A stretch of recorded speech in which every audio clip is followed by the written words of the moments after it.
आज वो नीतीश कुमार हैं कि अगर इनको जरूरत पड़े तो मोदी जी तो बहुत बड़े हैं, जो स्टेट के लीडरशिप हैं भाजपा के, उसको भी ये सस्तान दंडवत करते हैं, इसलिए कि कुर्सी का मोह है, कुर्सी छूट नहीं रहा है। कुर्सी पर बने रहने के लिए भाजपा का हो, आरजेडी का हो, किसी को पैर पर गिरना पड़े, किसी से समझौता करना पड़े, कुर्सी बची रहनी चाहिए। तो नीतीश कुमार की राजनीतिक ताकत, मैं तो ये देख रहा हूँ कि उनकी छवि, उनकी लेगेसी, उनकी ताकत, उनका ग्राउंड पे सपोर्ट, हर चीज हाथ से निकल गया है। अब सवाल है कि अगर आप बहुत बड़े दल हैं, कांग्रेस इतना बड़ा दल है, 100-150 साल पुराना दल है, उनकी ताकत खत्म है या बहुत कमजोर हो गई है, फिर भी दल तो रहेगा ही। 11 करोड़ लोग अभी भी वोट कांग्रेस को पिछले चुनाव में दिए, लेकिन उनकी ताकत तो वो नहीं है जो 1980, 85 और 90 में होती थी। ऐसा लग रहा है कि नीतीश कुमार से अलग होने के बाद नीतीश कुमार को हराने के लिए या उनके खिलाफ खूब बयान दे रहे हैं आप, मतलब आपका एकदम टारगेट फिक्स है, यही है दुश्मन नीतीश कुमार? आपका ये भ्रम है कि मैं नीतीश कुमार से कोई आज अलग हुआ हूँ। मैं तो बिहार की राजनीति में मैंने एक कदम 2015 में नेता के तौर पर नहीं, एक बिहारी होने के नाते, बिहार का बच्चा होने के नाते मैंने नीतीश कुमार की 15 में मदद की थी। चुनाव जिताने में कंधा लगाया था, बिहार में 7 निश्चय का एक कार्यक्रम बनवाया था, बिहार विकास मिशन की स्थापना कराई थी। फिर उसके बाद मैं बिहार से चला गया। मेरा बिहार की सरकार और पार्टी से किसी से कोई लेना देना नहीं। फिर आप नंबर 2 बन गए नीतीश कुमार। मैं बता रहा हूँ, फिर 18 में नीतीश कुमार के बार बार ये कहने पर कि भैया अब हम लोग की उम्र हो रही है, नए लोग चाहिए, आप आइए कीजिए, तो मैं आकर उनके दल में शामिल हुआ। सरकार में उस समय भी शामिल नहीं हुआ। दल में आने के बाद CA NRC के नाम पर उन्होंने गलत बयानी की, गलत एक्शन किया। पार्टी में निर्णय हुआ था कि इसके खिलाफ में हम लोग हैं। नीतीश कुमार का जो अपना स्वभाव है, जाके पार्लियामेंट में उसके पक्ष में वोट किए। हमको फोन पर ये समझा रहे हैं कि अरे हम लोग तो पार्लियामेंट में वोट कर दिए, हमको पता नहीं चला, बिहार में हम लोग लागू नहीं करेंगे। तो मैंने उसके बाद पार्टी छोड़ दिया, उन्होंने हटा दिया मुझे। फिर उसके बाद मेरा बिहार की राजनीति से कोई लेना देना नहीं। ये घटना है 2019 की। अरे सबसे ज्यादा नीतीश के खिलाफ ही आप बयान दे रहे हैं। सुन तो लो मेरी बात, जगह जाते हैं, सुन लो मेरी बात।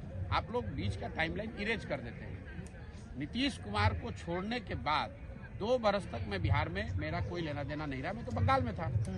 2021 में जब मैं यहाँ आया हूँ, तब मैंने ये तय किया है कि मैं एक नई व्यवस्था बना रहा हूँ, नया प्रयास कर रहा हूँ। बिहार की जनता की स्थिति को समझने, जोड़ने, समझाने, नया दल, नया विकल्प बनाने का प्रयास करेंगे। और उस प्रयास के तहत मैं पिछले 16 महीने से अपना घर परिवार, काम धाम छोड़कर गांव-गांव में हम रह रहे हैं, काम कर रहे हैं। और जो मैं देख पा रहा हूँ, जो मैं समझ रहा हूँ, वही आपको बयान कर रहा हूँ। आज जमीन पर बिहार में अगर किसी एक राजनेता के खिलाफ लोगों में गुस्सा है तो उस नेता का नाम नीतीश कुमार है। ये मेरी बात नहीं है। और मैं अब जब बिहार में हूँ तो स्वाभाविक तौर पर मैं बिहार के मुख्यमंत्री के, बिहार के विपक्ष की चर्चा नहीं करूंगा तो केरल के मुख्यमंत्री की चर्चा करूंगा। ठीक है, तो नीतीश कुमार के इधर आ जाने के बाद अब इंडिया गठबंधन जो बना था वो क्या पूरी तरह से ध्वस्त हो गया?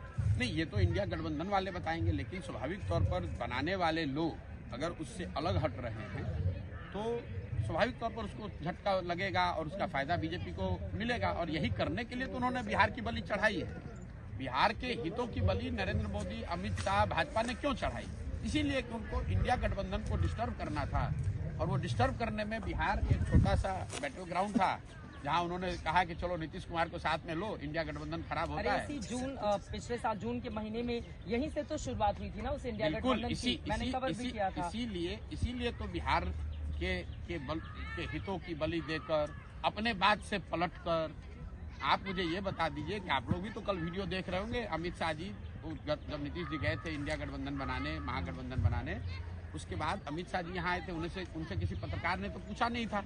वो खुद खड़े होकर हल्ला कह रहे थे कि भैया एक एक आदमी बिहार के तुम लोग याद कर लो, लिख लो, नीतीश कुमार के लिए हम लोग का दरवाजा बंद हो गया है। अब लोग मजाक कर रहे हैं कि अमित शाह ने दरवाजा तो बंद कर दिया था, खाली छिटकिनी लगाना भूल गए थे। हम छिटकिनी नहीं लगाए थे, इसलिए फिर से वापस आ गए। ये आप जिस नेता की बात कर रहे हैं, इन्होंने एक मुरेठा बांधा था, सम्राट चौधरी, कि मैं जब नीतीश कुमार को हटा दूंगा पद से तब ये मुरेठा खोलूंगा। अरे तो सुबह हटा ही दिया जाके उन्होंने, कल बेचारे इस्तीफा दे दिया तो हट ही गया। फिर कल बेचारे जाकर उप मुख्यमंत्री बनने के लालच में अब मुरेठा और अपना सर दोनों को कुर्बान कर दिया उन्होंने। पहले तो मुरेठा खोलने वाले थे हराने के बाद। खुश दिखाई दे रहे थे डिप्टी सीएम बनकर। बिल्कुल, अब उनके जीवन का यही लक्ष्य है कि डिप्टी सीएम बन जाए बिहार का। अरे भाई, कोई नए नेता थोड़े ना है सम्राट चौधरी, पिछले मंत्रिमंडल में भी मंत्री थे। कौन सा इन्होंने तोप मार लिया? इनके बाबूजी पिछले, आपके दर्शकों की जानकारी के लिए बता दूं, ये भाजपा वाले बड़ी बात करते हैं परिवारवाद की।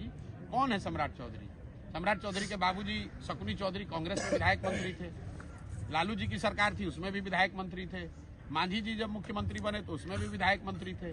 नीतीश जी की सरकार थी तो उसमें भी विधायक मंत्री थे। आज भाजपा का जुगाड़ लगा है तो भाजपा में आके बन गए हैं। ऐसा आप लोग बात कर रहे हैं जैसे नए नेता कोई ऊपर से अवतरित हुए हैं, समाज के लिए उन्होंने कुछ किया है जिनको भाजपा बढ़ा रही है। भाजपा भी तो वही कर रही है जो दूसरे दल वाले कर रहे हैं। अच्छा, एक चीज और बताइए, नीतीश कुमार जब से सीएम बने हैं, पहले वो आरजेडी पे बहुत ज्यादा वार करते थे, लेकिन अभी उनके निशाने पर कांग्रेस कहीं ज्यादा है। इसके पीछे उनकी बदली हुई क्या रणनीति समझ में उनकी आती है? कोई रणनीति नहीं है, उम्र हो गया है, घबराए हुए हैं, कभी इधर कभी उधर। उनकी अब एक प्राथमिकता रह गई है कि भाई किस तरह जितने दिन संभव है जुगाड़ लगाकर सीएम बने रहें। इसके अलावा नीतीश कुमार की कोई राजनीतिक ना कोई बहुत बड़ी सोच बची है, ना उनकी कोई क्षमता बची है। राजनीति का ये अंतिम दौर उनका चल रहा है। हाँ, तो हम ये पिछले 7 महीने से कह रहे हैं, ये आप लोग को कल बड़ी घटना लग रही है। हम तो 7 महीने से कैमरे पर रोज बता रहे हैं कि नीतीश कुमार का ये राजनीति करने का तरीका है। और मैंने ये भी कहा है कि आप लोकसभा चुनाव होने दीजिए, फिर नीतीश कुमार या तो खुद भागेंगे या भाजपा वाले इनको हटा देंगे। अगला विधानसभा चुनाव, मैं कैमरे पे कह रहा हूँ, अगला विधानसभा चुनाव नीतीश कुमार एज ए मुख्यमंत्री इनके चेहरे पर नहीं होगा। भाजपा का ये दम नहीं है, और अगर दम है तो भाजपा वाले ये घोषित कर दे खाली कि भाई नीतीश कुमार ही बिहार के अगले सीएम होंगे, और कह के चुनाव लड़ लें। आपको दिख जाएगा उनकी औकात कितनी है, कितनी बड़ी उनकी। आप ही कह रहे हैं कि 25 में नीतीश कुमार के बगैर बीजेपी जाएगी, और अगर जाती है तो फिर बहुत बड़ा नुकसान एनडीए गठबंधन को होगा बिहार में। उल्टा आपने सुन लिया, मैंने कहा कि नीतीश कुमार के साथ वो जाएंगे ही नहीं जाएंगे, क्योंकि उतनी समझ उनको है कि नीतीश कुमार के साथ अगर गए, वो तो नेचुरल अलायंस बताते हैं। कल ही जेपी नड्डा जी ने बताया है। चलिए, नड्डा जी को कितनी बिहार के पॉलिटिक्स की समझ है वो छोड़िए ना आप। नड्डा जी के कहने से क्या होता है? नड्डा जी तो पिछले चुनाव में भी आके बड़ा यहाँ प्रचार किए थे। कई वो सीट आया, 125 आते आते दम फूल गया। नड्डा जी कहने से कुछ नहीं होता है। ये अलायंस जेडीयू भाजपा का है, लेकिन मैं ये कह रहा हूँ कि मुझे नहीं लगता है कि नीतीश कुमार को चेहरा बनाकर ये अलायंस अगला विधानसभा चुनाव लड़ेगी। या तो नीतीश खुद भाग जाएंगे या भाजपा इनको हटा देगी। नीतीश के चेहरे पर अगला चुनाव नहीं होगा, और अगर होगा तो उसका सबसे बड़ा खामियाजा भाजपा को, एनडीए को होगा।